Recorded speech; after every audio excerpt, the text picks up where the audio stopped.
This is Brain Software Podcast 108, and in this episode, we answer more questions, discuss truth, ghosting, and setting up effective double binds. Break your balls, man. Using code word BALLSA for immediate access to the Hypnostorm Central, dude.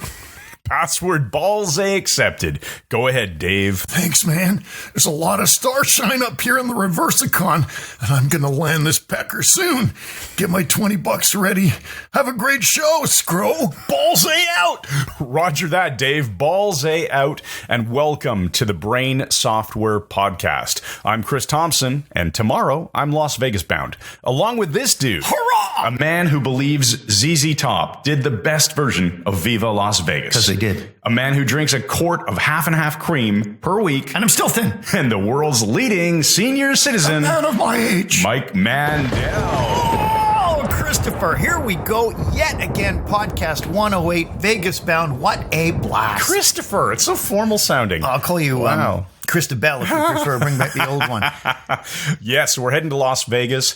As of when we're recording this on Tuesday, tomorrow will be Wednesday, the 22nd of August, Wow. and we're flying out to attend the HypnoThoughts Live conference. We will be packing the hypnotic storm from Toronto into a WestJet flight and landing and bringing the storm with us. Waves of the storm are already reaching Nevada, as I understand. Yeah, we got storm riders like Mohammed and Christine and Rob Ingram already posting and saying they're on their way. And we've got others like Carl Smith already there. Yes. He's been there for a few days. Yes, it's going to be a blast. So just a quick reminder, that is an amazing conference that anybody new or experienced in hypnosis or interested in the topic should attend. It's quite cost effective. More on that perhaps later. All right. What else is coming up, Chris? What else is coming up? Well, it's by the time this goes live, there will be only a couple of weeks probably left between you're listening to this and James' trip coming to Toronto. Right. And you can find out about the class he'll be teaching. We're bringing him in because we want to take his class. Absolutely. It's going to be a weekend training. The Saturday is all about hypnotic phenomena and how to create them. And the second day is the Sunday, all about change work. And they tie in together really well. There's a great interview that we did with James, and it's available at the sign-up page, which is MikeMandelHypnosis.com/James. But there's another interesting reason why this is important. And that's the graphology training. Yeah, well, but that's actually a second reason. Oh, so there's a that was the graphology. number Thank one. you. Yeah, I forgot that we should probably talk about our own classes too. All right. But yeah, Mike is teaching a graphology full day training. Intensive. And with that training, you get our full online training of it as well. So you can keep review learning forever. anytime. That's kind of the bonus. You take the live training and then you get the online class And that's forever. the Friday before James' trip I think is it's teaching. So you can come for the whole weekend. I believe it's Friday, September 21st, if I've got my dates correct. I think so, definitely too. the right. I might be off a day or so on the dates, but it is the Friday. Yeah. And you sign up, you take the Mike Mandel graphology class, and then if you're interested in sticking around for the weekend too, book it all in advance and take the James Tripp training. But so here's the other reason that I was thinking of. James Tripp recently announced on his YouTube channel that he's getting out of the business of being a live hypnosis trainer. I know. He's going to be a used car salesman. Yeah, he's not giving up on hypnosis by any means. He still loves hypnosis. It's a huge tool, but it's one tool in the toolbox in an overall plan to move more into, it sounds like, personal development and helping people. Kind of like what we do with this Brain Software podcast, teaching people how to build effective lives. But hypnosis is just the one tool, and he doesn't want to be branded and kind of end up just doing live hypnosis training. So what he said is, while he still will do hypnosis and it will be part of what he does going forward, the Toronto class and then one following it, I think in November he's doing one in Edinburgh. Right. Am I saying that You're saying it correctly. Yeah. Those will be essentially his last two. So he's got LA, Toronto, then Edinburgh, Scotland. So come to Toronto. If you live anywhere within driving distance, even flying distance of Toronto for the September 22nd, 23rd weekend with James Tripp. Come and do graphology the day before. Yeah. It's one more night. You'll get some fabulous tools. James is an amazing trainer. I recommend and it's an honor to bring him to Toronto. Okay. So probably we'll record a bit of video snippets with him while we see him in Las Vegas. Hurrah! But other than that, let's move on. Well, I checked the think tank, Chris. I spun the dials on some and you picked a word. Think tank. The word is lightning. Oh, lightning. I love it. Right away, I'm thinking storms. Yes. Well, Storm Rider. Isn't that so funny how random you just open a book and... Storms. Yes. Well, so lightning is the predominant word. I think of Nikola Tesla because of that wonderful picture of him surrounded by static electricity, the famous shot. And I think about energy moving from one place to another in really insanely quick bursts, which is literally what's happening, right? Right. You have a buildup that you can't really see or feel. Potential, yeah. And then you just have an explosion of transfer. Just a discharge, as it were. Yeah, electrical discharge. Now, that's interesting because do you know lightning does not travel at the speed of light? Tell me more. It travels at the speed of electricity. Yes. Which is interesting because you have to have the electron transfer. It's not light speed. You can see lightning arc down from clouds a lot of the time. You can track it. Well, the light itself travels at the speed of light. Yes, it does. That's why it's light. Just like cars travel at the speed of cars and bread travels at the speed of bread. So I'm very intrigued. I mean, obviously I'm an engineer. Is there a difference between the speed of electricity and the speed of light? Yeah. Electricity is much slower. Is it? Yeah. No kidding. Yeah. That's why you can watch a lightning bolt come down. Oh, isn't that bizarre? Yeah. Okay. I know. Yeah, it must. Well, okay. So anyway, what does lightning say? Some scientific people will probably argue with us. No, but they're wrong. Okay. Let me put my hands behind my head. Well, they're wrong. Lightning is a great word because it implies something happening very, very rapidly as well. Absolutely. And we know that when we change someone with hypnosis or NLP tools or whatever, change happens quickly. Immediately. It's like, why would you want to take 5 sessions to get rid of a phobia? You didn't take 5 sessions to get it. You got it really fast. Your brain works best quickly. Richard Bandler said, having your brain work slowly is what it does not like. Imagine watching a movie 1 frame every 10 minutes. You wouldn't get much out of it. Yes, it's an interesting thing, right? I think Melissa Tiers in the Addictions class taught the neuroscience behind this about prediction errors. And those things happen and your brain learns very quickly. Yeah, so Chris, prediction errors. The science backs up the fact that all of these changes, they happen like lightning. Nice. Very, very quickly. Nice. What else does that mean to you, lightning? To me, it's the hypnotic storm. It's the hypnotic storm going to Las Vegas. I can't stop thinking about that. I would have to work hard to come up with the secondary application of the word in my mind right now because it really, to me, just means energy moving super quickly. It's silent, and then all of a sudden, boom, it's there, and it's moving, and there's a sound that goes along with it, and it's quite obvious that it's happened. Nice. So you can calibrate change. Kind of like that quantum model of change when you talk about how, let's say to do some skill, you need 7 or 8 independent elements. And if you only have 6 of them, you can't do the skill no matter what happens. And you still feel incompetent when you try to do that skill. And then suddenly you've got that 6th one. Or the 7th one or 8th one or whatever bang, it is. And to the next level, it may be 30 or it might be 4. Yeah. But when you have that final piece, all of a sudden you're manifesting the skills of that level. Exactly. And then don't you find, Chris, a lot of things happen with steps like that? We've had students in our Wellness Academy talk about frustration of doing everything right, the eating right, everything, dropping a bunch of weight and then being stalled. And I said the other day, that had happened to me too. If you just wait, your body makes the adjustments, keep doing what you're doing. Yeah, and then all of a sudden she dropped 2 pounds overnight. It's like started the crash again. Yeah. Or similarly, I've seen in our Wellness Academy, sometimes what people will do is take on most of the things they need to do. Maybe they've made big adjustments to their diet, but they're kind of still not willing to admit to themselves that they're cheating too often on particular sugary foods or whatever. This is why when someone is permitted to self-monitor anything as far as personal change goes, you're less likely to get a great result. I know, and that's why we keep hearing, it didn't work for me. I did it all, but it didn't work for me. And I remember Covert Bailey talking years ago about giving a woman this task of riding a stationary bicycle. She was much too heavy to walk, even her joints hurt too much. He gave her a stationary bicycle in a fitness club and told her to do 2 miles on it.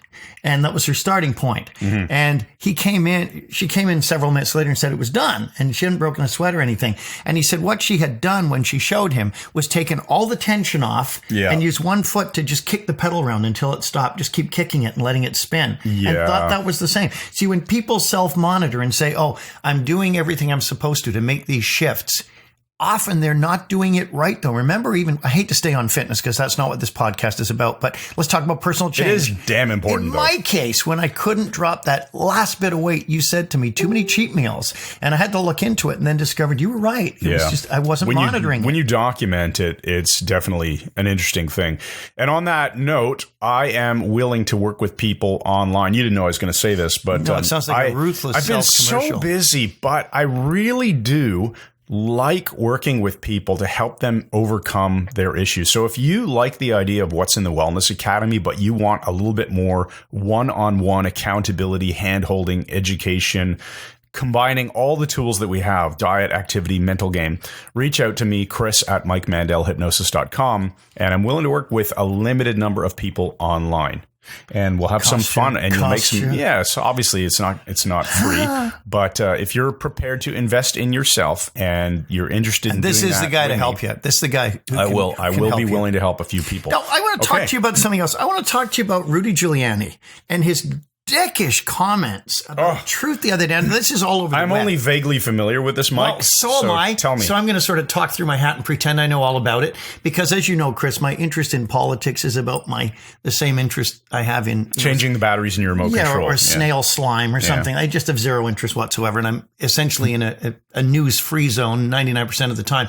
But I did hear that Giuliani had made a comment that has caused this meme to erupt, where he stated as Trump's conciliary, whatever you want to say, as his lawyer, he said that truth isn't truth anymore. Yeah, he was responding I think it was part of an interview where somebody, an NBC Meet the Press interview. Somebody said, hey, well, truth is truth. And his response was, not anymore. Truth isn't truth. Yeah, he said, not anymore. And he appeared to be verbalizing that either side of an argument could be true. It just depended which one you wanted to believe. So now we're back to perception again. As you know, people say perception is everything, but perception isn't necessarily truth, though. Mm-hmm. And he's done a lot of backpedaling since, because he's realized that the entire judicial system of the United States, which he is a lawyer, is based on there being factual truth. Yes. You know, if you murder someone, either you did or you didn't. You can't both be correct. Yeah. Is Paul dead? In a sense. Have you seen him lately? You could argue, yeah. So, sorry if your name is Paul. I pulled that out of thin air. Okay. We're not talking about you. I'm not talking about any specific person named Paul right now. Oh, man. Oh, my goodness. Okay. All right. So we'll edit that out. No, we won't. We never do. Okay, so we're back to that thing. I can't believe that someone of his stature would make such a nonsensical It's comment. essentially, what is the opposite of a tautology then, Mike? Because if you say, well, it is what it is, you're presenting zero information. Right, it's zero new information. And it's sort of like a way of actually saying, I can't do anything about this, so I'll just lie back. It is what it nothing. is, came out of business speak. It just means lie down and take it and don't fight back. And people will say that when they just want you to drop something. Well, it is what it is. Yeah, well, I'm not even going there, because everything is what it is and everything isn't what it isn't. It's ridiculous. But anyway, I just wanted to mention that because I found it interesting that he, being a lawyer, would make such a ridiculous comment and argue that truth isn't truth anymore. And it's worth calling people out on this kind of thing. Absolutely. That's why we're here. All right. We call them out so you don't have to. And if Rudy wants to be on our show, he can't. Now, I want to talk to you about this whole phenomena of ghosting that's happening in social media a lot now. All right. And the effect this has on human beings, because I have been ghosted by 3 different people now, and I'm about ready to shoot myself. If it happens again. Kidding. I mean, with the water gun or something. Water pistol in England. Filled with vinegar in the eyes. We'll let it. just so that it's a little bit painful. Vinegar in the eyes, naked, drunk, clutching, biting. Sweating. Yeah, we'll definitely edit all of this section out. But what is interesting about it is the whole idea of ghosting someone. It's the whole concept of when you just disappear and you don't answer them anymore. And as you know, this happened to me with a well-established NLP trainer who was a close personal friend. We'd gone through a lot of stuff together, and he just disappeared out of my life, wouldn't answer my emails, wouldn't answer my phone calls. I mentioned this before, and eventually I just let it go.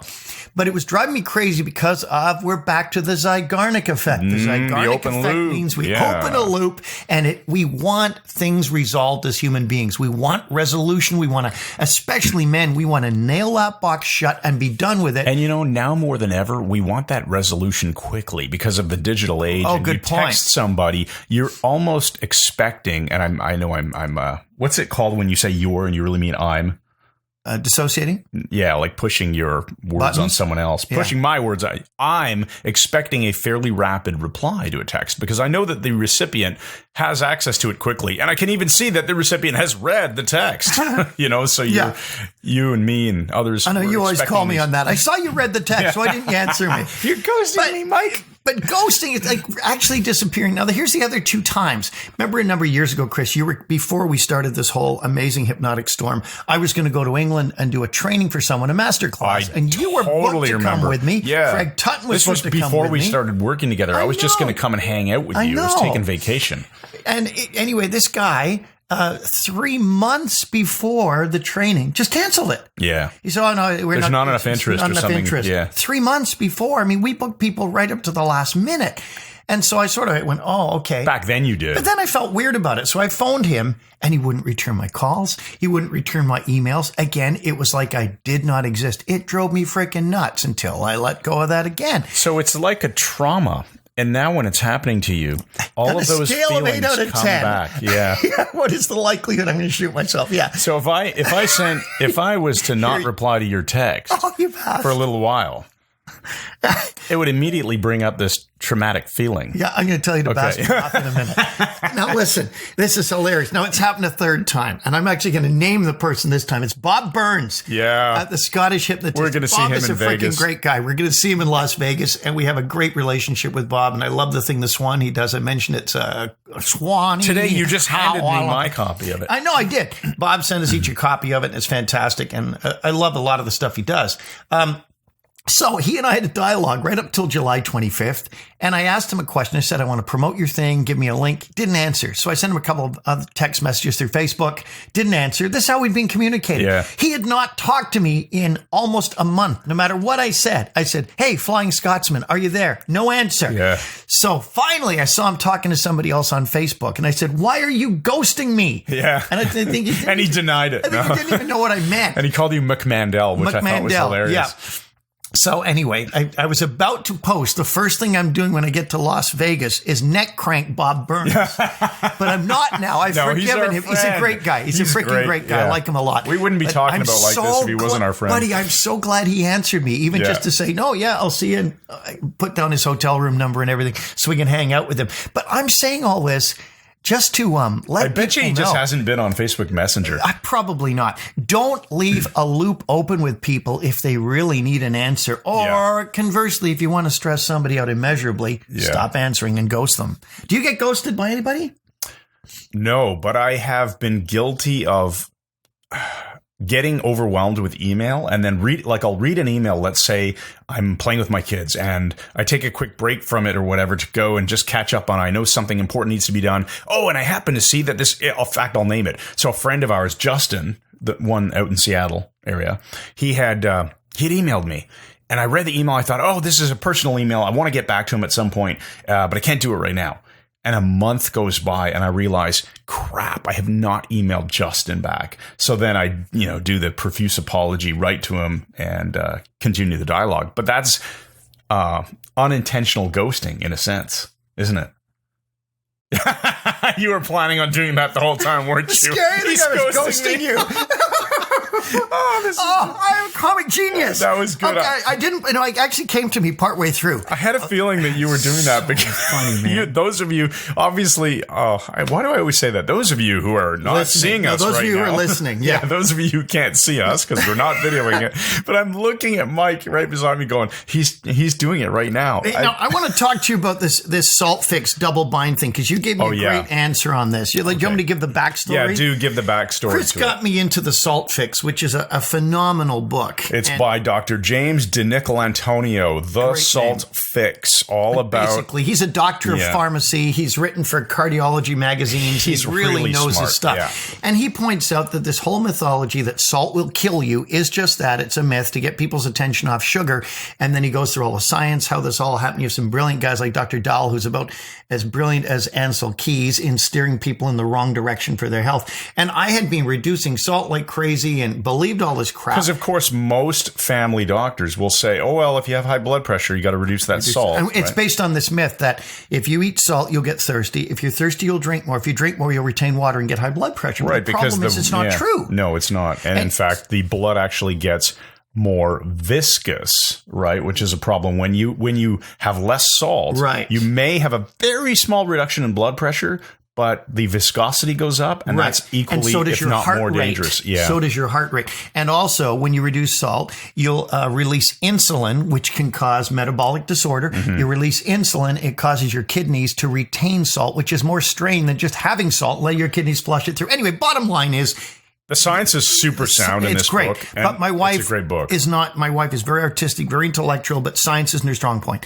And right away, she's panicking when she's seeing me with a heavy hand on the salt shaker. Yeah. And so I said, what? I just cannot get across to her that it's okay. So your answer was? Well, yeah. So I want to give a bit of backstory in this part too, because I get annoyed that I am a very scientific-minded person, and I'm also the type of person to do my research on a topic. So if I present my point of view and the person on the opposite end of the discussion really hasn't done any work at all on the topic, it bothers me when they are convinced that they're right, yet they are completely ignorant on the topic. So we're back to an assertion that the roof is held up. Yeah. We talked about that in the last podcast, I believe. So I find that annoying, and sometimes...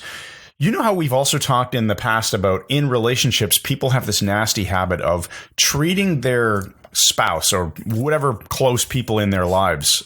They have this feeling, usually romantic relationships, there's this tendency to expect more from that person than you would expect from your best friend, or let's say even expect from a stranger in terms of being polite or whatever. So we can fly off the handle and be rude sometimes. And I've certainly been guilty of that. So rather than bite a person's head off and say, you don't know anything, you haven't done the work, you blah, blah, whatever it is, I think a better way to approach it, and we talked about this just in the kitchen before recording the podcast, is you play the role of, what about you're putting so much salt in everything. This is just your newest theory, and this is going to drive your blood pressure up and kill you. I appreciate that you care so much about my health and my blood pressure. Would you be willing to read the book, The Salt Fix, so that we can be on the same page scientifically? Well, all I know is salt is bad. So the idea here, and this can be, the formula is, I appreciate that you care so much about X, i.e. something about me, let's say. We're having a discussion about... So you're validating their concern. I appreciate that you care so much about my health, about our house, about the financial situation in our family, about X. Would you be willing to, Y, whatever it is you want the person to educate themselves on, in order for us to be on the same page, or whatever it is that you want to fill that in with. Right. So now you have a double bind. Either they are willing to do the work, which is so they great. Can discuss it reasonably. Yeah, and hopefully it'll self-resolve because they'll realize they were wrong. Or they're going to have to say, well, unconsciously, it's like saying, well, I do care, but not enough to do the work. Right. Which is sort of like, well, then we shouldn't be talking about it. Because if you don't care enough to educate yourself, then you actually don't really care. That's what it means. Right. You will only attempt to open your eyes when you realize it's impossible to do so. And if somebody, I care about getting healthy. We've talked about fitness on this podcast already. I care about losing weight for my health. I appreciate that you care. You can apply it to them, that you care so much about your own health. Would you be willing to change the way you eat and add some regular exercise in order to accomplish that goal? Well, they're either going to say yes, and then it's up to them, and they can't complain about it anymore if they're not doing it, or they have to admit, actually, no, I don't care. So a lot of the times people ask us too, how do you get someone to threshold? This might be a way to help them push towards it, especially when you're applying this double bind on themselves, right? On that person towards their goal of stopping smoking, changing the way they eat, whatever it is. Yeah, because people tend to put emotional pressure on other people to make a point, which brings Elon Musk to mind. I see he's been in the news a lot. I've not been following it, Chris, but every time I turn on my iPhone and I flip by accident to the news column, the feed that's coming in on my iPhone, this stuff about Elon Musk, he's looking pretty rough, like he's mad, or stressed or tired or something. What is going on, Chris, as a Tesla owner? Interesting segue here into, I think it's an important discussion. So just the quick preamble for those who aren't familiar, Elon Musk is the CEO of Tesla. He's also the CEO of SpaceX. And the Boring Company, other things that he's got his hands in. He's a very, very busy entrepreneur. And specifically, though, with Tesla, because it is a public company and there are shareholders out there, and there are equally not just shareholders, but those who are short the stock, which means they've borrowed the stock from someone else to sell it to bet that it will go down in value. Right. So that they buy it back when it's essentially, in their minds, bankrupt, and then they make a profit. So those people tend to really be critical and put out. They want the price to drop. Of course, and they want to spread as much fear, uncertainty, and doubt, otherwise called FUD. That's the acronym that people use. And so it's very interesting. But Elon Musk is also the kind of CEO who gets his hand in very deeply. He gets very involved in the scientific, the engineering problems of the company, and he will then engage with people on Twitter, places like he's very, very active on Twitter and on Instagram. And he will tell people what's going on. He will answer people pretty honestly a lot of the time. But then people will fire back because Twitter is a public platform with criticism and attacks. And sometimes because he's working his ass off, like literally he's been sleeping at the factory during the ramp of the Tesla Model 3 for days on end, not going home, wearing the same clothes. He'll work 120-hour work weeks. And I think that has an effect on your ability to be rational and to be productive. Obviously, and I can't fault the man for working so hard. I'm not willing to work that hard. But 120 hours a week, so there's 168 hours in a week, right? So it doesn't leave a lot of time for sleep. If you divide that by 30, that's about how much you work in a week. Yeah, there you go. So there's not a lot, but and rightly so. So he's letting attackers get him down, and that's the biggest problem. Is he's had some episodes where he's insulted people inappropriately. But these are all the marks of someone under stress, you know? Yeah, and he really needs to watch our 100 Days of Awesome videos. Take a freaking vacation. Let's talk about 100 Days of Awesome. We have just finished 100 Days of Awesome yesterday, in fact, with 99 Now, we have an pointers. admission to make, too, because...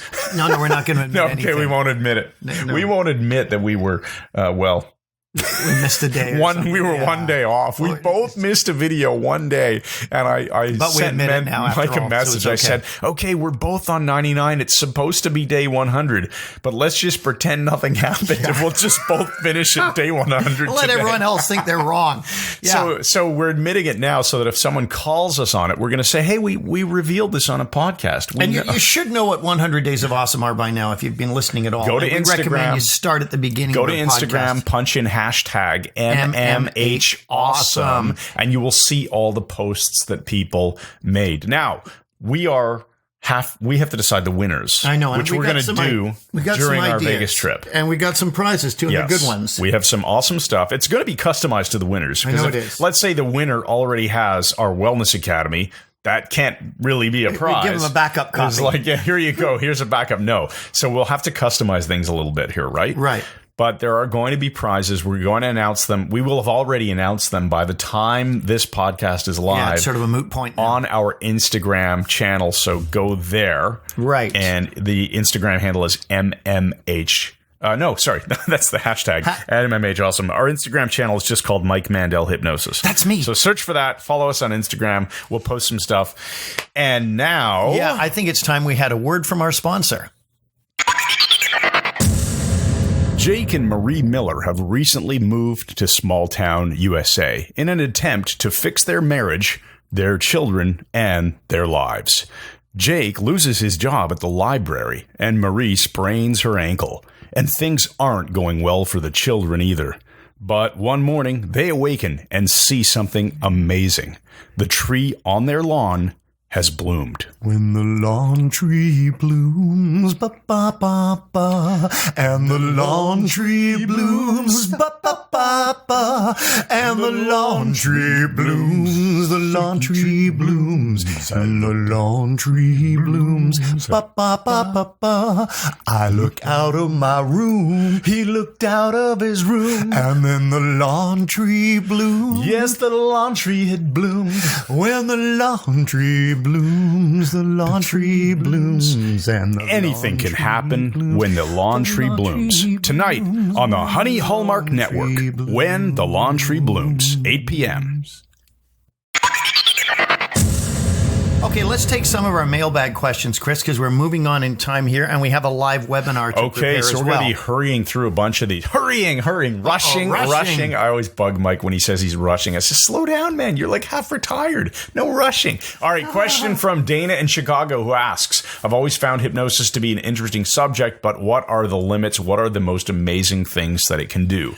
This is kind of a broad question. We get a lot of these. Where do you start? So it's worth, we're not going to spend a ton of time on a question that we have hit before. Let's simplify it with, from all the obvious things like eliminating phobias and having warts dry up and disappear. That's been established for well over 100 years. Helping people overcome past trauma. Right. Peak performance for athletes and people who have to make speeches and things like that. Yeah, anxieties. Dealing with anxiety. And phobias are different from anxieties. Anxieties are worries. Phobias what about burn relief? You've talked about that. Switching off bradykinin using self-hypnosis when you get a burn, when you're barbecuing food or something. And motivation. And forensic hypnosis, forensic work, working with witnesses to get to the truth, to get to hard evidence that can be used in cases. And that's a very specialized aspect of hypnosis, but it's one that is used, and you've done it and many times. And it works. It's amazing. So there's a lot of things. Motivation. Huge one. Motivate people. Yeah. One of the key things, I think, Dana, is just realize, in answer to your question, hypnosis is an amplifier of human experience. We've said it a million times.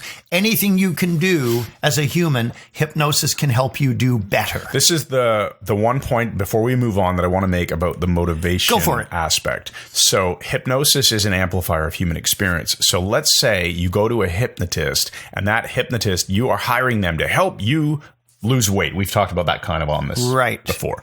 Well, if all you need is hypnotic motivation or hypnosis to help you with the motivation, wonderful. You already know what you should be doing. You have the requisite schema, and you need some help with the unconscious motivation aspect, wonderful. But most people don't know what they need to be doing, and that's why our view as educators in hypnosis is that you need to know stuff outside of hypnosis. You need to use hypnosis as your tool to help install changes, but you need to be willing and able to educate your clients on things too. And there's a fine line to be walked there. That's really good, Chris. So you need the schema. Go see a hypnotist who is not just a great hypnotist, but smart. And someone who's going to educate you. And yeah, that's a great one. Another thing, Chris, you just mentioned there about motivation. I find this really interesting. I heard a speaker many years ago say, people are always saying, I need motivation. I need to get motivated. And his answer was this. He said, you don't need motivation. You need to take action. Yeah, that's and isn't that interesting? This again, nominalization of motivation, this thing. I really want to. I really, really, really want to. Okay, so go do it. Yeah. Right? Yeah. Yeah. You need take action. That's what you need to do. Not wait for motivation. Open the barn door. Let the horses out. Yeah. Fantastic. All right. We got another question. Derry in the UK says, what is the difference between hypnosis and NLP, or are they just the same thing? Ooh, great question. Well, NLP was formed by Mandel and Grinder, modeling excellent therapists who got phenomenal results, who were all different from each other. Virginia Satir, who did family therapy, Fritz Perls, who did Gestalt therapy, and Milton Erickson, who was a hypnotist, the greatest who ever lived, I believe, and Chris believes. So, and so the overlap is really that Erickson was a hypnotherapist, doctor, psychiatrist, and it made up part of NLP. But the interesting thing is the other branches of hypnosis, the direct model, the Elmanian models, those don't really come into play in NLP at all, do they? No, they really don't. So it's much more permissive. I guess one could say, if you're telling, shift that, you're giving people direct instructions. There's always an overlap, but that's a good point. It is less obvious. The bottom line, learn them both. Yeah. All NLP has built-in hypnosis, even timeline therapy. Tad James's wonderful art and science that comes out of Bandler's original timeline work and builds upon it. Timeline therapy basically will cause all these wonderful shifts, but as Tad James says, the hypnotic trance happens automatically, even though you're not ostensibly doing hypnosis. You're doing an NLP pattern called timeline therapy, but hypnosis happens anyway. So there really is a huge, huge overlap. Yes. Hope that answers for Derry. Okay. And Callum in Galloway, Ireland. Oh, Galway, Ireland. Galway. Yeah. Sorry, I'm saying Home Galloway. of oysters, the best oysters. Galway. Okay, Callum asks, is it possible to use hypnosis to extend the memory infinitely? Well, okay. Infinitely. By that, I mean, can you create a photographic memory with hypnosis? And if so, how long will it last? First of all, there is no such thing as a photographic memory. It does not exist anywhere. I heard one man say once to a friend of mine who was doing a memory act, he said, do you have a photogenic memory? Photogenic? Yeah. And he said, I don't know. It looks really no good. one's ever I've never taken seen a picture of it. Yeah, he actually said that. Yeah. But there's no such thing as a photographic memory that you can just glance at something, memorize it instantly. It's a huge mythology, but you can enhance memory with hypnosis, but realize that you're dealing with 3 different types of memory. You're dealing with short-term, which is electrical in nature and fills up very quickly. It's a scratch pad. You're dealing with long-term, which is protein kinase C, and you're dealing with archive memory, which is protein kinase C that you cannot access consciously. For more information on this, I recommend you check out our Memory Power product which will show you how to memorize just about anything. Hypnosis, once again, being an amplifier of human experience, can be used to intensify memory, but will the effects be permanent? Who knows? This kind of goes back to the motivation piece a bit. Let's say I am motivated to have a really good memory. Yeah. If you want to use the term photographic memory, I don't care. I want to have an amazing memory. Right. So I'm going to apply hypnosis to do that. Wonderful. But you're still probably going to need to learn all kinds of techniques in order to effectively memorize things. Isn't that true, Mike? Yeah, absolutely. Which is why years ago, when you created that Memory Powers CD/tape, back in the day, I guess it was a tape, right? Then it was a CD. Now it's an MP3. You still had 2 tracks. One that was a hypnosis track. Training, and one was an installation. Track 1 was a training track. Yeah. Track 2 was a hypnosis track. And they go hand in hand. You can't just rely on the hypnosis alone. You need to have action be taken. You can't become a muscular person if you just get hypnosis. Sit and listen to hypnosis. You still need to do resistance training, let's say, to build the muscle or whatever it is. So just keep that in mind. Hypnosis is not this panacea that if you just do hypnosis, you'll have your answers. And therefore, oh, well, I can do hypnosis and I don't need to eat healthy, or I can just do hypnosis and my cancer will go away. There may be other things that you need to do. Don't just assume hypnosis is some magic button. Right. You must take action at some point. So you're bringing conscious and unconsciousness in. Chris, I think it's time if you can give us our empowering question. Oh, we have to get to a couple more. I cannot let this slide. No, I know. You want to end the podcast because we've already been going on for like 40 minutes at this point. But we promised people answers, and damn it, we're going to provide them. Right. Okay, Janet in Toronto. I heard a hypnotist say that you have to go back to when a problem started or you can't fix it. Is this true? Yes and no. Well, truth isn't truth. Shut up, Rudy. Yes and no. Well, sometimes you have to go back to the initial sensitizing event. It could be for an installation of a phobia the person had. There was an event that caused it. You can go back and clear up that event. You can do it through timeline therapy. You can erase that initial sensitizing event, rewrite it, and have a ripple effect up to the present and beyond. That is true. Many times you will have to do that with severe trauma. And the old way to deal with PTSD, they used to call shell shock or battle fatigue, was to have people abreact, go back through the event, abreact, and so on. That will work for a lot of things, but it isn't always necessary. It depends on what the problem is. And sometimes you can give simply direct suggestions in hypnosis, DSIH. And I think this is really being downgraded over the years. People have forgotten how powerful that is. All the work done by Bernheim and Lebo was direct suggestion in hypnosis. They fixed sciatica. Bernheim being a neurologist, all sorts of interesting things, and documented it. So sometimes you have to get back to the original cause. Sometimes you don't. I typically would say, if direct suggestion doesn't work, then you're going to have to take it back to the original cause. And sometimes you're going to just have an intuition that you've got to go to the cause to fix something. And it's also worth pointing out a lot of therapists, hypnotists, etc., whatever you want to call it. Melissa Tiers, for example, is good at explaining this. She doesn't necessarily take somebody back to cause a lot of the time. She'll use a meta pattern to elicit the problem in the moment, change the neurology right then and there, and then expect that there's going to be this cascading effect through the brain. Again. Yeah. So if it works for people without going back to the initial sensitizing event, that doesn't mean that you can always do it that way. No. And that doesn't mean that you shouldn't. There are no always things. That doesn't mean that you shouldn't use the initial sensitizing event and regress back to the first event. There is a number of ways that you can tackle almost any problem. Yeah, that's a very good point. And I think we really have to keep in mind the whole aspect of, we heard Scott Sandlin and Jason Linett talking about this in one of their podcasts. It was very interesting. And they were saying it's when you have vast experience as a hypnotist and have seen hundreds or thousands of clients and done this so many times, it becomes second nature. That's when the intuition is going to fire in that session, and you'll take it out in left field somewhere and fix the person and not have a clue how the heck you even did it, maybe. But that comes from experience. Exactly. Okay, we got one more question, and this one came from, we promised not to use details, so simply Martin. Don't know where. We're not going to say where. So Martin had sent us in an email that he loved the MMHA videos. We had offered people on our email list a free guest pass for the week. So they could basically go in, become a temporary member of the Mike Mandel Hypnosis Academy for 1 week. And then during that week, we offer them the options. If you'd like to upgrade and become a regular member, here's how you do it. But in the meantime, it's sort of like having a gym membership for a week just to try it out. If you like it, then come on back, right? And become a regular paying member. Anyway, Martin loved the content. And in response to the request for feedback, how did you like your pass?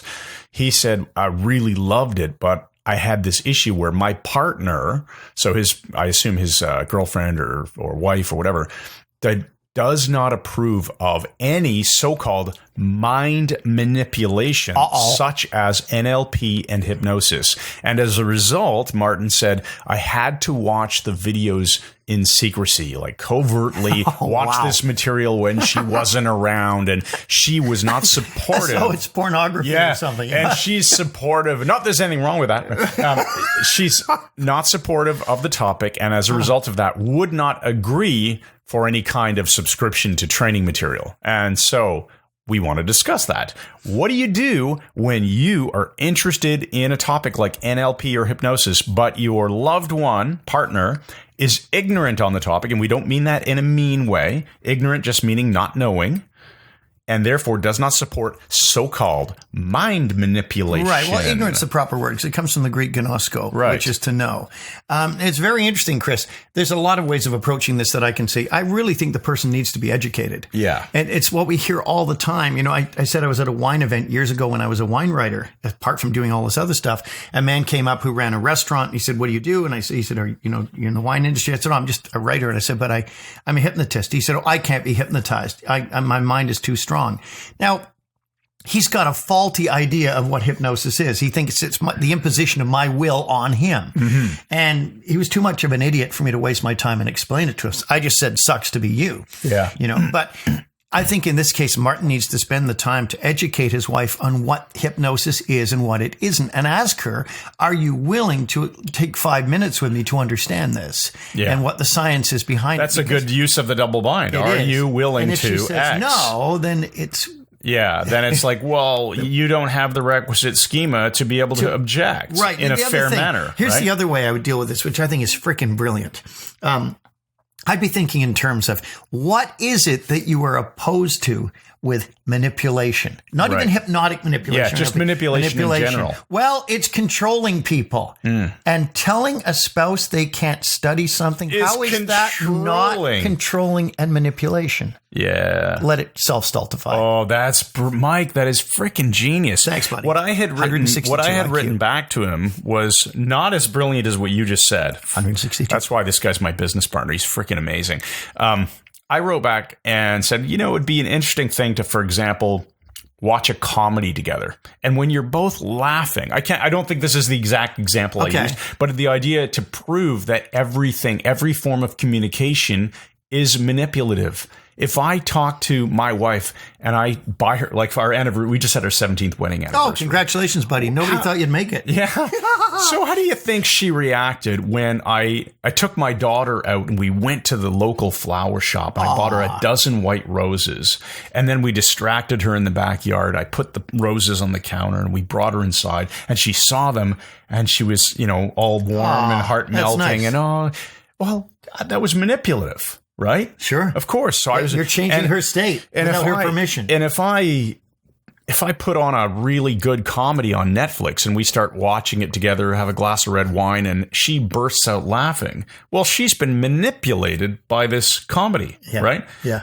So Everything is manipulation. If I coach somebody on wellness, when you contact me and you write to me at chris@mikemandelhypnosis.com and you say, I want you to help me out, I'm going to manipulate you. And I admit it. Right. And you'll love okay. it. Right?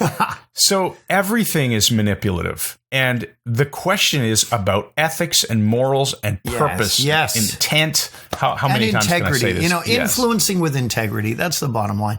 Chris and I, as much as we kid around about all these stupid things and have freaking awesome lives and love hanging out together and just having a blast, apart from all that, we honestly want you guys to have great lives. We want to help people. It is a great blessing to us to hear from you and people whose lives have changed as a result. And now let's do the empowering question. All right. Who's reading the Meta 5. You are, Chris. Okay, I'll read the empowering question. Yeah, I guess we've now turned to a system where I'm always reading it. Okay. What is the perfect life for me? And what will I do to make it happen? What kind of future do I really, really want? And what am I prepared to start doing now to achieve it? Nice one, Chris. Nice one. And I have a Meta 5 for you. It's the Red Lobster lunch and the disaster that followed. Uh-oh. When I was about 12 years old, you'll recall that I hypnotized patient 0, who was Wayne Gibbs, who is on our Facebook group. I've got the picture of he and I together. We reconnected 30, 40 years later. Wayne Gibbs was the one I hypnotized and stuck pins in his fingers, and his parents didn't like it, and he was fine, and it was amazing. The other thing was, Wayne in return taught me a really cool skill. He was a little kid, smaller than me, and I wasn't a big kid. I lived in an apartment at 1651 Victoria Park Avenue next to McLean Animal Hospital, and our balcony was ground level. So I could climb over the balcony and be outside and climb over the balcony back to go into my house or into our apartment. Wayne used to be able to fly over balcony rails, and so did his brother Max. They'd put one hand on top, spin over it from the waist, and then just catch themselves in their feet. It looked remarkable. To me, it was like Cirque du Soleil or something, if such a thing was real then. He taught me how to do this, and I was able to climb fences really, really quickly and just spiral over them, and I loved this new talent once I got it nailed. Fast forward 40 plus years.